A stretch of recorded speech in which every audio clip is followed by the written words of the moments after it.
Hi girls, just a short video here to introduce you to our new topic under primary economic activities, which is peat in Ireland. So just going to talk you through the different types of boglands that we have in Ireland, and then secondly the formation of peat, and this is what we'll do today. So I'm going to use your book for this in page 208 and just explain to you as I read along. So peat is a non-renewable resource.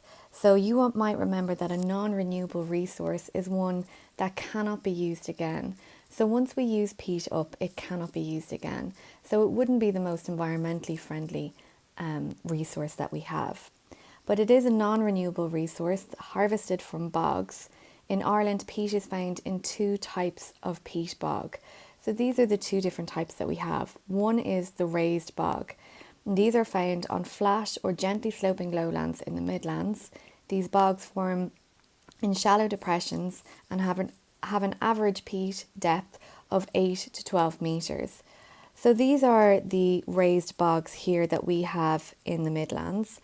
And as I said, it's a shallow depression. And what a shallow depression just means that if you were to look at the land, there'd be a shallow little depression like that. And this area then has filled up with peat. But about 8 to 12 metres in depth is what we're looking at for the raised bogs. So they're found mainly in the Midlands of Ireland. The blanket bogs then are found on mountain slopes and areas of heavy rainfall, mainly in the west. They form in regions that receive over 120 millimetres of rainfall per year and have an average peat depth of 3 metres. So these are the peatlands that we get in the west of Ireland, and these are all in our mountainous areas. And the reason why they are only 3 metres in depth is because soils are generally thinner on the side of a mountain. So we don't have little depressions like we had up here. We now have much thinner parts of peat on the side of our mountains and hills. So that's why they're called blanket. So blanket suggests that they are thin. That they are thin bogs, okay, with their 3 metres, and the raised bogs always suggest that they are thicker because they're raised, okay, in the shallow depressions that we have. So they're the two types of bogs that we have in Ireland. The second thing that we're looking at then is the formation of peat. So just briefly looking at what is it and how do we get it. Sorry about that. So, whoops. Peat is composed of partially decayed plant litter. Okay, so this is really important, partially decayed.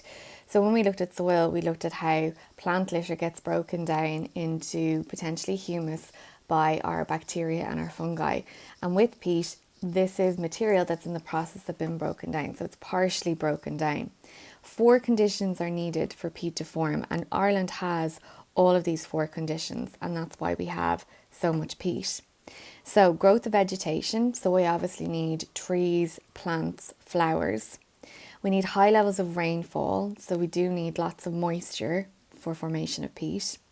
Poor drainage so that soils become waterlogged. And if you haven't been to a bogland or a peatland before, they generally have a high content of water. And that's what makes the peat as it is. And then low or no oxygen in the waterlogged soil. So another condition that they need. So as a result of being in Ireland, our climate has a lot of rainfall.